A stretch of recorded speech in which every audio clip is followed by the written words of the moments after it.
Welcome to Protecting Your Assets, the show about protecting people, property, and most importantly, protecting your ass. I'm your host, Lucky Luciano, and I'd like you to join me for a fast-paced and often fiery discussion about security issues with my co-host, Brian the Angry Man Claman. Whether we're piercing the veil of security, talking your duty of care, or raving about the latest technology, we'll share our thoughts on the issues, the trends that are impacting security today and into the future. And now let's talk about protecting your assets.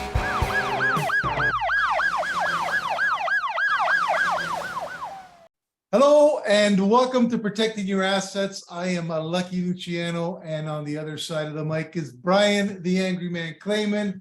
Welcome to Season 3, Episode 9, where we're going to be talking about consulting. We've talked about it in the past, but we're going to get into a little different conversation about it this time around, and talk about some of the challenges in the business and some of the things you should be looking for. But before we get into that, as usual, we're going to turn it over to Brian and let him vent a little, because I think he's going to be venting today on some of the things that are keeping him up at night, and get into the good, the bad, and the ugly. Brian, welcome.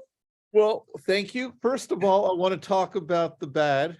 You're bad. We're not going to talk about consulting. We're going to talk about consultants and the value they can bring and why you really have to choose carefully. But that's the bad. The ugly is what's happening with the allegations of Chinese meddling in Canadian elections, and the incredible work our Prime Minister has been doing, leading the country, telling us that everything is okay. I read an article in the National Post, Admiral Mark Norman of the Canadian military, who is a brilliant man.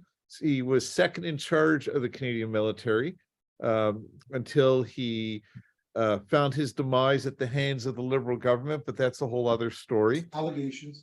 Allegations, just allegations. Having said that, the government paid him a ton of money when they realized that they had wronged him and sullied his reputation.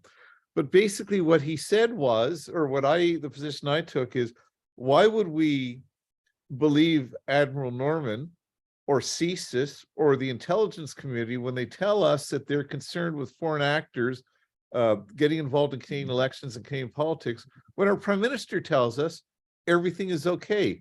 Insert sarcasm here. That really annoys me.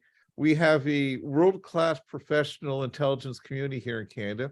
We're also a member of the Five Eyes, and we have access to all sorts of credible intelligence from some of the greatest intelligence organizations in the world. Yet our drama teacher, Prime Minister, knows better than everyone else. That's the ugly, because I'm about to blow a gasket. I'm detecting a lot of sarcasm in your comments today, I have to say. Insert sarcasm here. And just for those who aren't aware, the Five Eyes are an agreement agreed upon intelligence community between the US, Canada, Britain, I think, Australia and New Zealand, I think is the fifth one. Yeah. To share information just in case they weren't aware. Go on, I didn't want to cut you off. No, and well, you did, and you know, it's too late, but I just want to say what's interesting, you know, you might think, why New Zealand? Clearly the British intelligence, American intelligence, world-class. Australians are pretty good, but the Australians and New Zealanders are really well positioned in the East, and they have access to intelligence in a much more about Eastern, Asian type intelligence in a better way than we would in Canada. So it's recognized as one of the best intelligence alliances in the world, and it really, I find it incredulous that we have all these professionals ringing the warning bell. The government says, or the Prime Minister says, there's nothing to worry about. And quite honestly, if you read the spin coming out of the government, out of Ottawa, is they're more interested in the leaks coming out of CSIS than the fact that foreign power is trying to influence Canadian politics and elections. Incredible. It's embarrassing. It's disgusting. It is ugly. That's my ugly was the same thing. The Chinese interference, the allegations of the election pandering to some of the MPs, but also the police stations that have been set up. You know, that's been it's a little older in the tooth now in the news, but still, the fact that a foreign nation is operating those types of operations in your country And you're okay with that? Like, so my good, just to tag on to that, is the fact that I think Trudeau, our illustrious leader, is hopefully finally out wearing his welcome to the position. Hopefully, Canadians are finally getting onto this clown, and hopefully we will be rid of him sooner rather than later. Because I think, you know, as you were talking to earlier with the intelligence community, I really think this guy's costing us something. Like, our allies don't trust us. How can you trust us 100%? They may say that officially, but if I was an American, you know, intelligence guy, I would be careful what I'm telling to my Canadian counterparts, because you know it's going to go back to this guy. And who's he dealing with? I don't know. Now we know that there's some Chinese influence. Like, it's just ridiculous. You know, the perception he's trying to put out there that, you know, we got to look out, we got to find out who the Canadians are that let out the information, not the Chinese. That's not the problem. It's the Canadians. CSIS, the people who are sworn to protect us. They're the problem. Like, it's completely messed up. You know, I read an op-ed saying this writer took the position, which was really interesting, that the Chinese-Canadian kerfuffle is probably greater under Trudeau, greater than the allegations Trump had with Russian interference, because the Russians never succeeded to the extent it appears that the Chinese have. Yeah. So we are just so naive. One other thing I just want to correct you about those police stations that you're so concerned about. The purpose of those police stations, and we have one here in Markham, I think there's Montreal, Vancouver, is to help Chinese residents or citizens and renew their driver's license. So yes, I don't know why you're so cynical. They bring value to the Chinese expat community that's here in Canada. I will officially apologize to anyone I may have offended with that circumstantial comment that I made. My sincere apologies on that, because you're right. I shouldn't be grasping aspiration. I don't even know what the freaking term is in English. But so yeah, that is really ugly. It's getting ugly. That whole Chinese interference thing. And funny, you mentioned, I'm not going to say the politician, former politician, but he's on a radio show. And I don't know if you caught it this week. They were talking about the question was, do you think Canada is better positioned now to deal with the Chinese than they were a year or two ago when they had the two Michaels over in China and they were dealing with that? And this ex-politician, in his wisdom, said, "Oh yeah, you know, we're fully aligned now with the Americans." I'm like, this guy's either smoking a lot of the weed that we've legalized, or he's just bullshitting. Like, he doesn't know what the fuck he's talking about. I'm sorry. If you think that our government is more aligned with the Americans right now than it is the Chinese, I don't believe it. I don't believe it. And it's amazing, you know, we had Melanie Joly talking to a parliamentary committee, I think, the other day, and to honestly look us in the eye, look into the camera and say that we've given a stern warning to the Chinese, you know, it's ridiculous. They are a superpower. They are probably the number 2, perhaps soon to be the number 1 superpower in the world. Canada is a great country, but we are not a superpower. I don't think when we wag our fingers at our adversaries, either the Russians or the Chinese, that they're going to lose a lot of sleep. So we live in a parallel universe. You know, like, our politicians, I think they got to get out in the world sometimes and realize, you know, we have some moral authority, but that's about all. And when you're dealing with adversaries that don't really work on the same moral compass we do, it doesn't work. Yeah. All they understand is strength and power. And the sooner we understand that, and I'm not saying we've got to militarize the country, but if the sooner we acknowledge or understand where our place is in the global power, in the power, we are not a power broker. Yeah. And that doesn't mean we got to sit silent, but we got to be realistic and act within and punch within our weight. Yeah, but I think, you know, to your point, I think we've lost. We were punching above our weight for a long time with guys like Pearson and even Diefenbaker. Yeah. You go back to the 70s and 80s when Canadian peacekeepers, I mean, they took charge. They led the missions into many of those high-risk areas, and they were respected for that. Now it's sort of like a laughing stock. Like, are you kidding me? We're sending 4 tanks over to the Ukraine. 4 tanks that happen to work. The other 50 don't work. They're in the shop. Yeah, I know. That's just amazing. And then we're there pontificating. Listen, Yeah. we got to support, we got to do the things we got to do, but we got to understand what we can do and what we can't do. And I believe, you talk about Ukraine. Everything we're doing and supporting Ukraine and doing the things we're doing are the right things, but realize that our 2 tanks are not going to make the difference. No, not at all. All right, we could rant about this for a long, long time. Anyway, let's get on to consultants. Speaking of consultants, and just so people understand, I looked up the definition, and it's a bad definition, Brian. It just says one who gives professional advice. That's it. I looked at a number of them. So That's me. That's me. Well, let's I get into a lot of money. Let's see if it is you. And I want to start with the premise of why we need a consultant, or why somebody would need a consultant. For me, I would throw out there that obviously the expertise is the obvious reason. You want somebody who knows the business, the specific thing that you happen to be looking for, whatever it is. It doesn't have to be security, but you hire a consultant because they're supposedly an expert.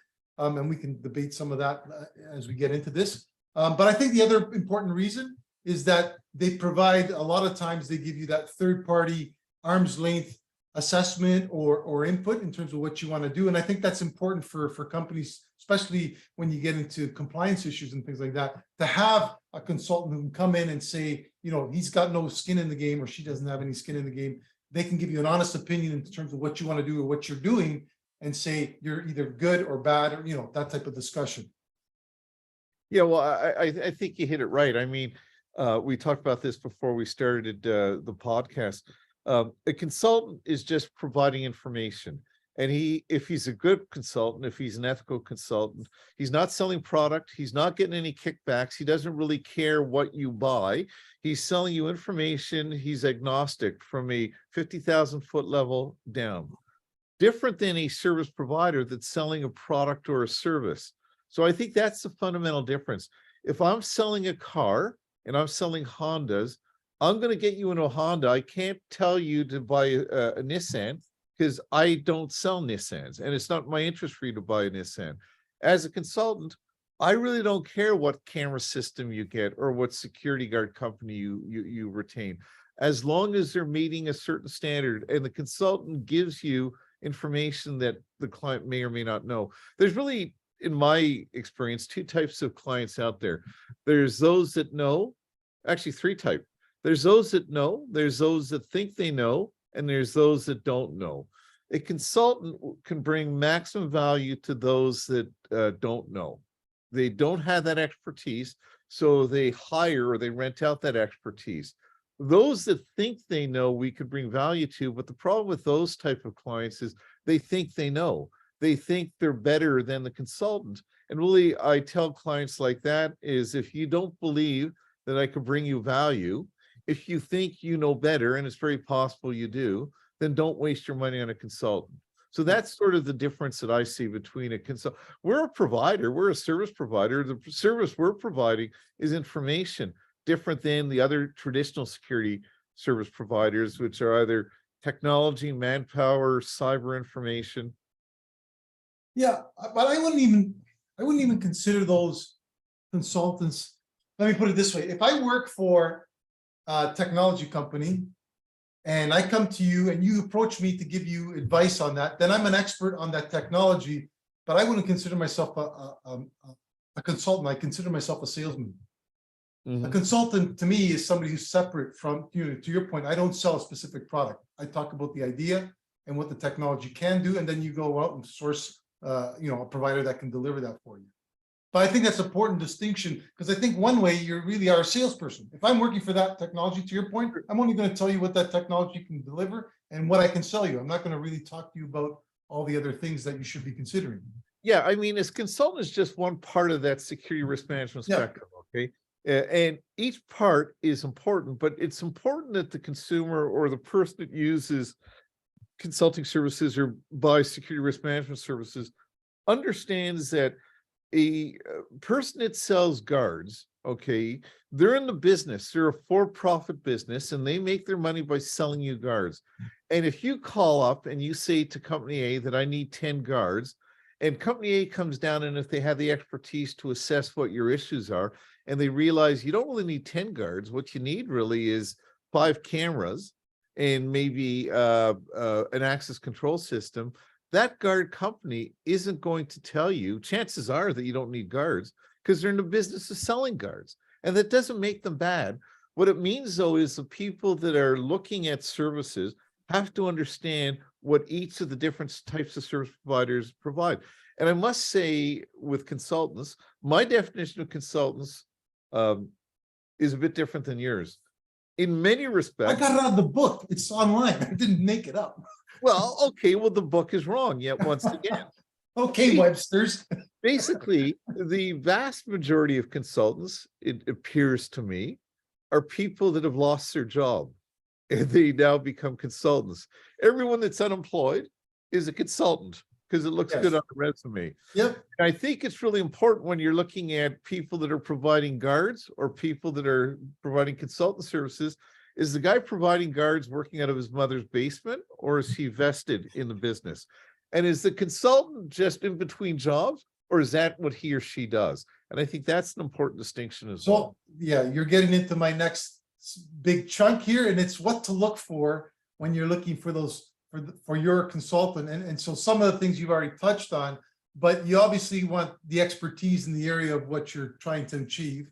Again, it doesn't, we're talking about security here, but consultants do everything. There's consultants in every field. So understanding the expertise you're looking for is part of the first thing to look for. But secondly, references, right? To your point, these guys, everyone, this is part of the challenge with the business, is that anybody can set up a shop and call themselves a consultant.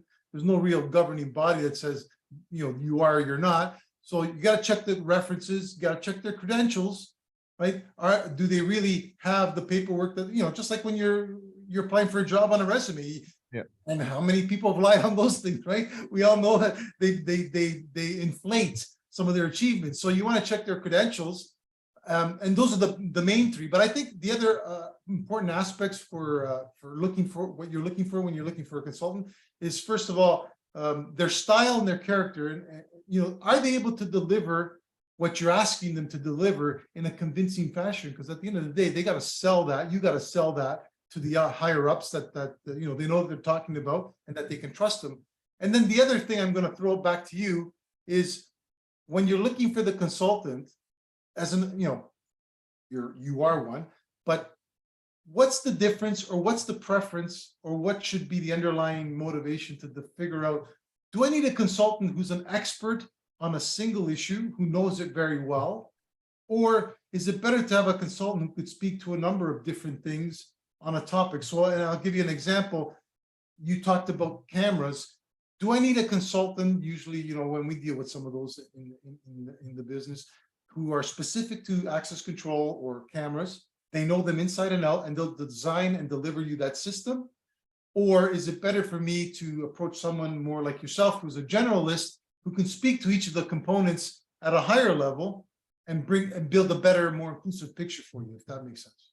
Yeah, it does. I think you're right. I think, myself, I am a generalist, and I look at consulting from the point of view that I used to be a senior security leader for several big companies. So I know I'm not an expert in any particular area, but I know enough in how to put a program together. One of the things we do with our firm is that we have the expertise in many different areas of security risk management. So from security design to emergency management to threat risk assessments and so on and so on. So what a good consultant should be able to do is, they need to know what their limitations are. They need to know what they know and what they're good at and what they're not. Okay, so for example, if you come to me and you have issues in the area of cybersecurity, I'm really not the person to help you. I've got ideas, but I don't have the expertise that I can solve your problem and then look you in the eye and bill you for that. On the other hand, if you need to do a threat risk assessment or put together an emergency management plan, we have that bench strength. We have that expertise.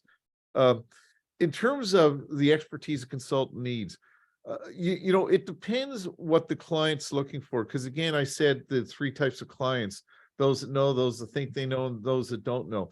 For those that know, and I was that type of a client when I was in the private sector, working for a big company, I would use a consultant, not because I really didn't know, but I just didn't have the time to put together the strategy. So I needed that consultant to execute on my vision. And in that case, you don't necessarily need an expert, you need a generalist to execute on the vision. On the other hand, there were times that I was putting together a new security system or access control system. I need a consultant that understood engineering design and had that background, that specific background to bring value to me. So it depends on what the application is. And I think you alluded to, how do you know who the right consultant is? And what I try to do for clients is I bring it down to the bottom line and make it really simple. If you need a consultant, all you need to know is to call me and we will give you what you need because we are the best out there. There's no, when are you going to laugh or say something? Are you even listening to me? This was insert sarcasm here. Anyways, move on. Okay, all right, turn it over to me. That was the problem. Turn it over. No, so essentially what I was saying is that to your point and to my point, consultants, the only skin in the game they have is to give guidance to the client so they can make an informed decision. It's not the consultant's role to make the decision for the client. It's to educate the client so that they can make a decision that helps address what the need they're faced with. Unlike a service provider, be it technology or services, they're trying to sell a product. My product is information, and you either accept it or don't. And, I often have clients that we agree to disagree, but they still think there's value because I brought a different point of view, but they had to make the decision and they didn't go forward with the recommendation. That's fair also. That's value for money spent as well. Yeah. And on value, I'm going to continue down my little agenda here to talk about some of the challenges that I think are creating problems for the industry. And I think for people looking for good consultants, it's becoming a little more difficult because, again, I said anybody can become a consultant. So it really is on the client to do some research and dig up, do they have the right credentials? But I think on some level, it's also becoming just interrupt for a second. Credentials are important, but equal to that, I think, is experience. Experience, yep, absolutely. And I know a lot of guys that are really book smart and they have all sorts of designations, but they couldn't, fight their way out of a paper bag. So I think, education is really, really important, but it's coupled with experience. Yeah, good point. I will give you that point without any grief because it's well taken. But I think one of the things that's happening, or I sense is happening, may be happening for some time now, but certainly in the last few months, is the negative connotations that are being associated with consulting as a business. When you have things, especially when it's mostly in the public sector, and it's been in the news a lot lately, where public sector employees get hired for a certain role, and more they just contract it out to consultants who happen to be nepotism going on, or friends of theirs, or retired people who left and now they're making a second income on the side, basically viewing it as a retirement trough for them.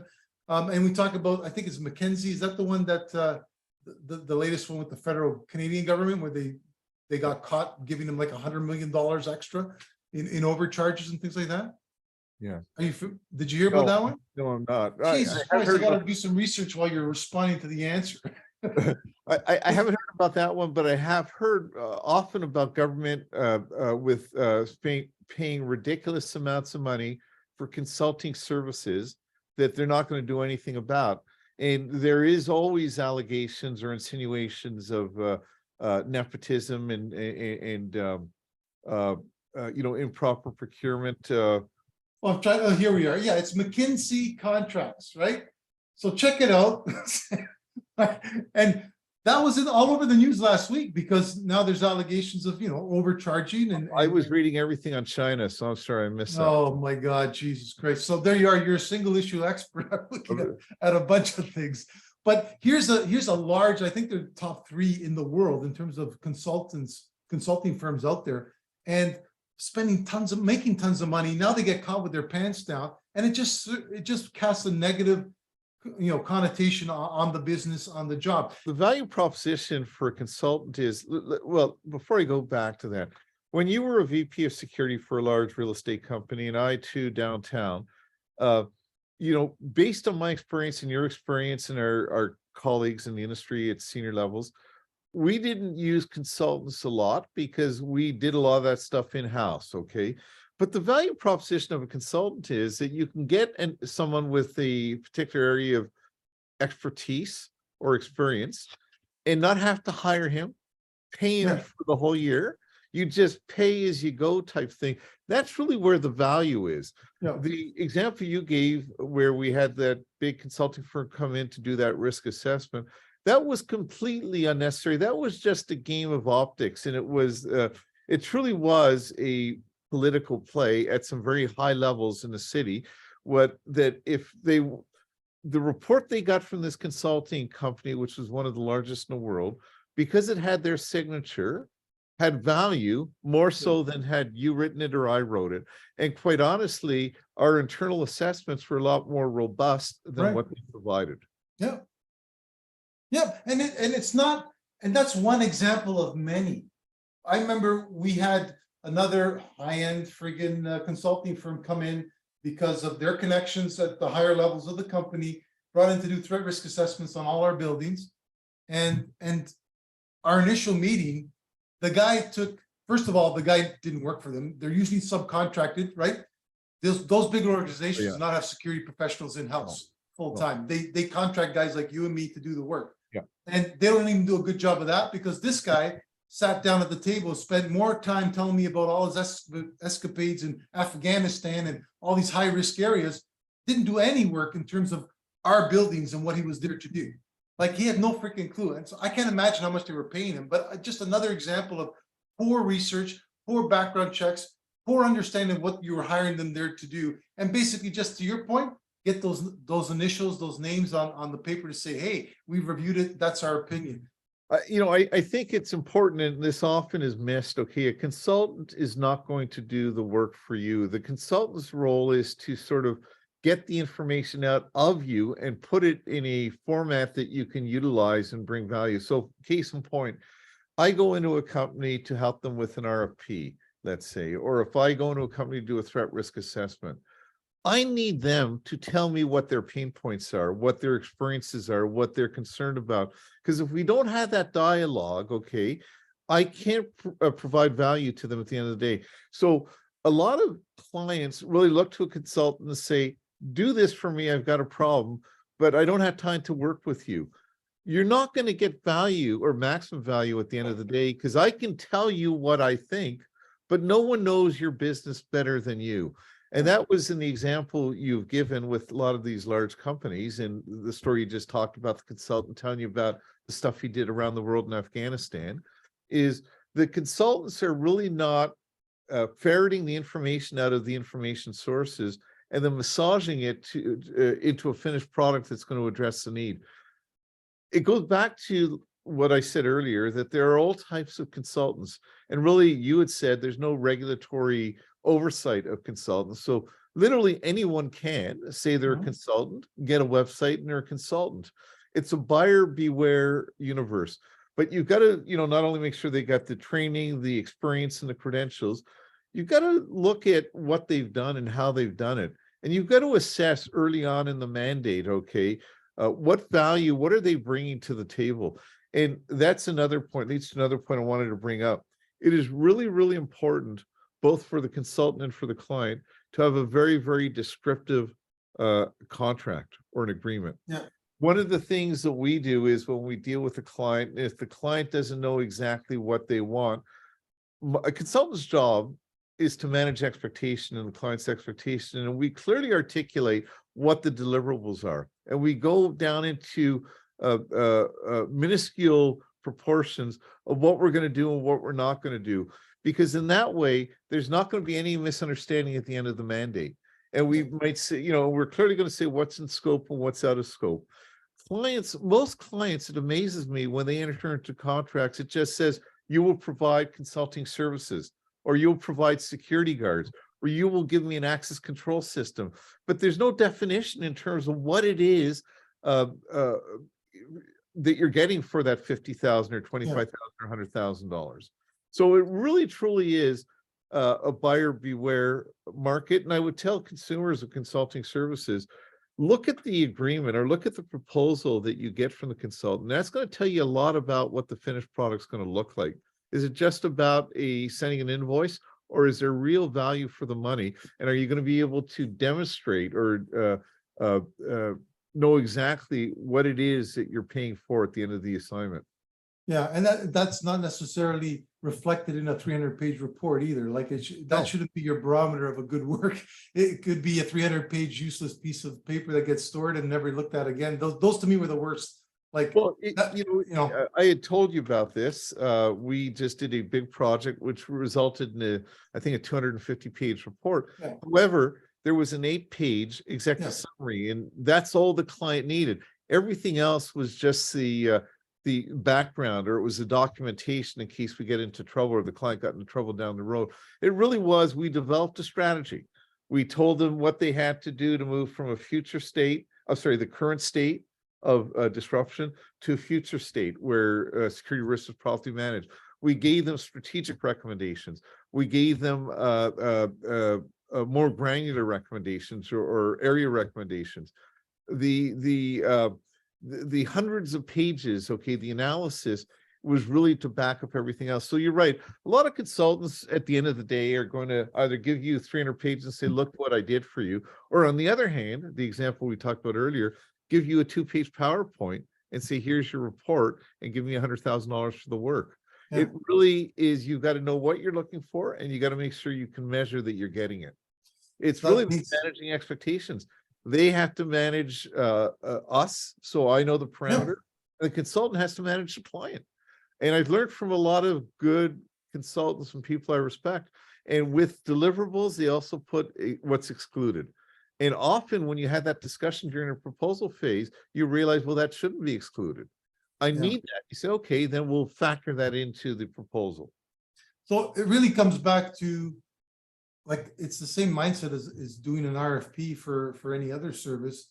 You shouldn't just be picking, Brian Claman because Brian Claman. You should have an RFP process. It doesn't have to be as in-depth, but you should understand what your objective is. Why are you hiring this consultant? What are they going to achieve for you, and lay that out so that you know what type of expertise you're going to seek out, right? And then you got to do your research, do those reference checks to make sure that they are who they are. And then I would say again, do the interview just like you would in an RFP. You interview your contractors, you interview your consultants, get a feel for who they are and what type of work they do. Are they going to jive with your culture? Like, that's the other thing.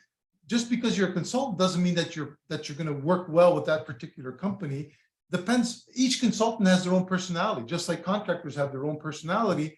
You want to make sure you get the right contractor who's going to fit your business culture, your business objective. Otherwise, you're still going to have conflict and potential, points of conflict in terms of what they're going to deliver to you. So, just to maybe encapsulate it better as an example, if I'm an aggressive consultant, aggressive in the sense that I believe in, police type of security, that I'm going to recommend to you those types of solutions. And you may be a client like a IT company, which is very touchy-feely. That's not the consultant you probably want. You probably want a consultant who's more focused towards customer service. So that's what I'm sort of trying to get at with that explanation. Before you address that, I just want to mention something that you said that really angered me. As the sponsor of this podcast, and you said just because Brian Claman, you shouldn't necessarily go to Brian Claman. I'm going to take umbrance with that, but I think I know where you're going. I think what I do, and I think a lot of consultants and my colleagues in the industry do, is we really, try and get inside the client's head and try and figure out what they're looking for. And case in point would be with RFPs, because that's sort of a simple type assignment. When I'm hired to do an RFP for security guards, I know what a security program should look like, but I have to ask myself, has the client hired me to rebuild their security program in my vision, with my mindset, or does the client want me just to get them a security guard contract, and they don't really care about quality or training? They just want a low-cost solution to a problem they have. Because if I just do what I think they need, and don't address what they truly need, I am not bringing value. So to your point, as part of the interview process, you've got to make sure that the client understand what's important to you. Because if the consultant's professional, he knows what the optimal outcome will be, but you may not be looking for an optimal outcome.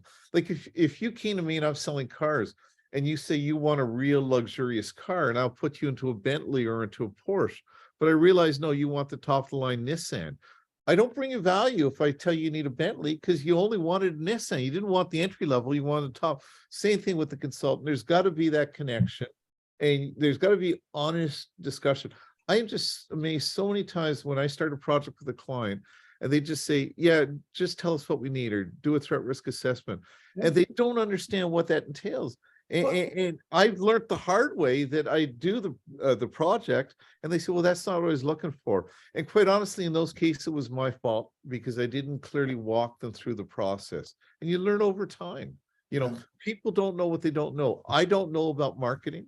I don't know about property management, but I do know about security risk management. You got to have those discussions.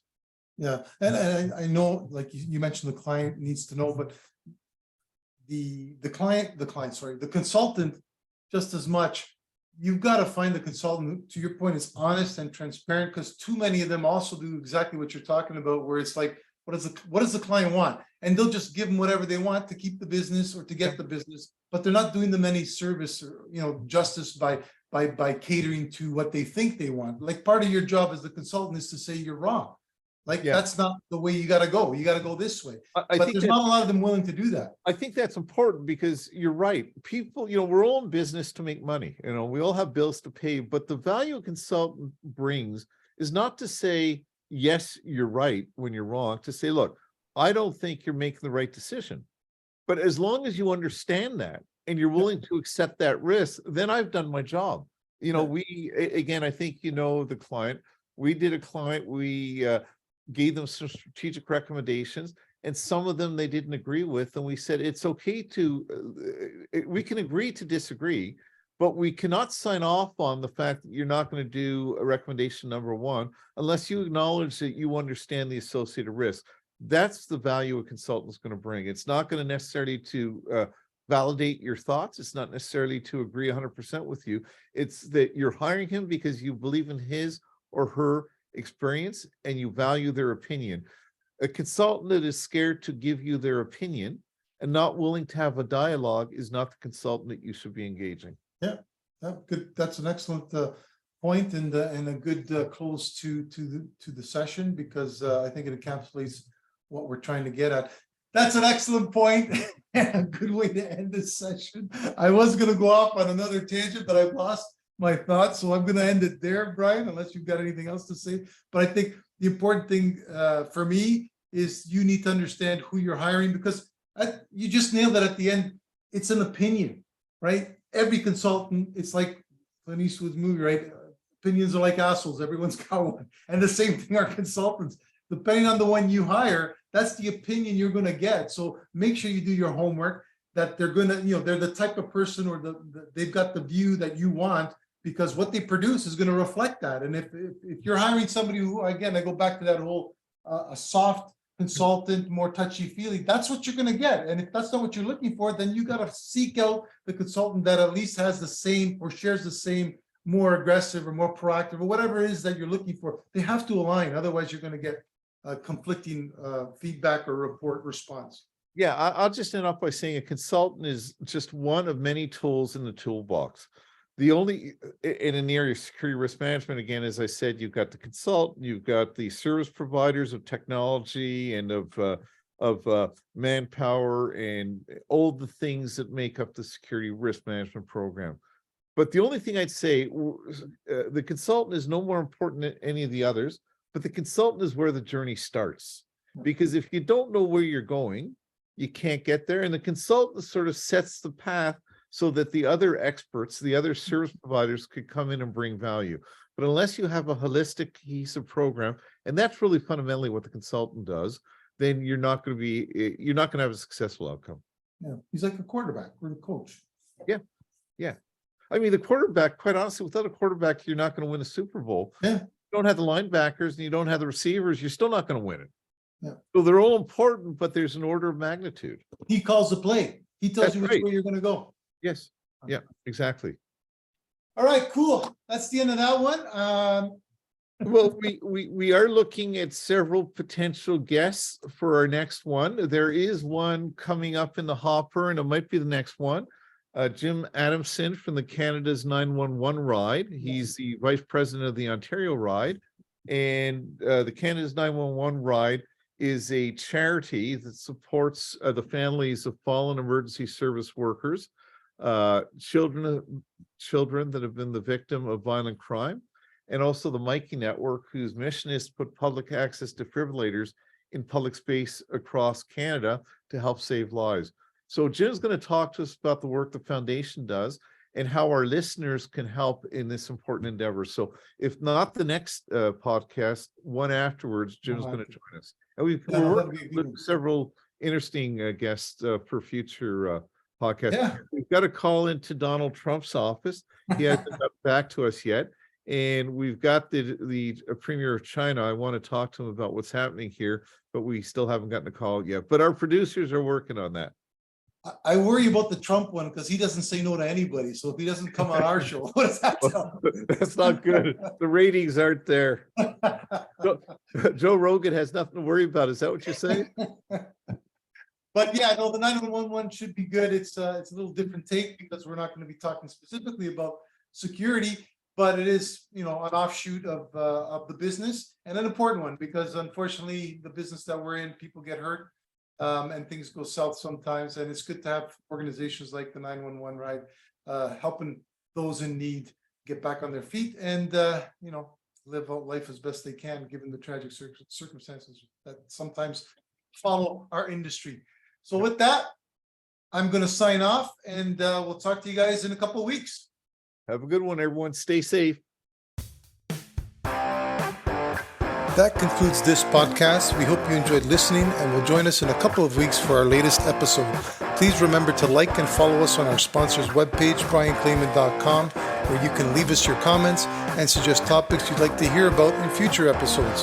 Until next time, thanks for listening, and don't forget to protect your assets.